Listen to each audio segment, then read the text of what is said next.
Welcome back one more time. Previously, we have created a Flutter project and we have introduced the game widget that is the root widget currently in the widget tree. And since it's a widget and we are using Flutter, one thing to mention that we can add this game widget anywhere in the widget tree. That means it is not necessary that we always have to start with the game widget inside the run app function. We can start with any widget. We can start with container, scaffold, material app, etc., etc., and then add this game widget in between any widget. And when we use this game widget or put this game widget as the top of the widget tree, then this game widget actually takes all the available space. And that's why our output screen is green, because the game widget actually occupied all the available space on the screen. Okay, so now that the game is running, until we close this game or finish this game, the game is still running and we don't see anything because we didn't add any game objects, any characters, any pictures or anything else. But an important thing is happening right now behind the scene, which we call a game loop. So we all know about loops. We are familiar with while loops, do while loops, for loops, but this game loop is something different. This game loop is actually responsible for two things. Number one, it is responsible for updating the state of the game. So whatever value we use or state we use inside this game. So the loop is responsible for updating the state. And also when the state changes, we should render the result to the screen. So these two things are managed by the game loop. So if we go to the official documentation page, and I will refer the official documentation page very often because this is the only single source of truth. So anything you want to know about Flame, then you should come back to this official documentation page. And for code snippets or examples, we have to entirely depend on this website. And before you create full featured games, you have to know some basics, some concepts. That is very, very important to understand how Flame actually works. And the thing I was talking about right now about the game loop. So the game loop, in this documentation, you will find something about game loop inside this game class, this section over here. So here it says game loop. So what is actually a game loop? So the game loop module is a simple abstraction of the game loop concept. Basically, most games are built upon two methods, render and update. And that's what I was talking about. So the render method takes the canvas for drawing the current state of the game, and the update method receives the delta time in microseconds since the last update and allows you to move the next state. So in general, the game loop is responsible for two things: updating the states and rendering the states. And it does that by calling two special methods.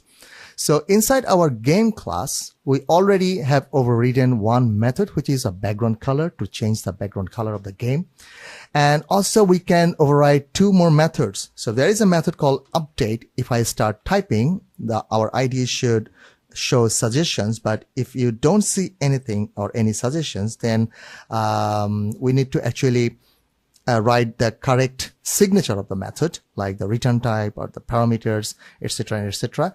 And to find the actual update method, what I'm going to do is inside this game class, inside this class, I'm going to press Ctrl O for Mac Command O, Ctrl O, and it will give us a list in the next window that what methods we can override. And these methods and getter methods or properties belong to this component class, and these are from the component tree root, etc., etc. So I'm interested in update method. So I start typing update, and now this method I need to override. So I'm going to double click, and this is the update method.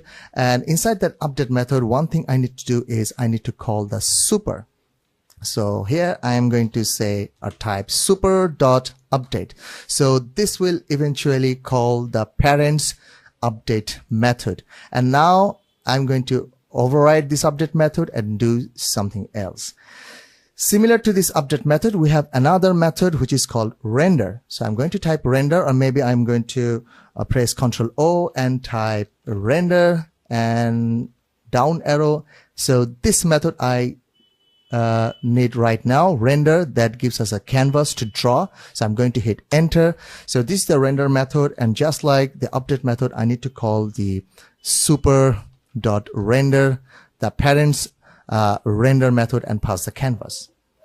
So the game loop is running, but we can't see it, but we can do something so that we can understand the loop is running all the time when the game is up and running.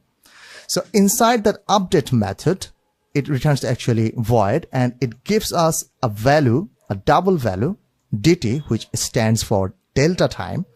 And we don't know yet about this delta time, what this dt is all about, but we can print this value on our console. So let's say print and dt. Okay.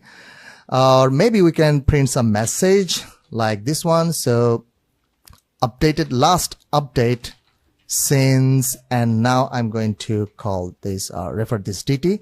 And just like that, I'm going to print something from the render method, and I'm saying simply rendering.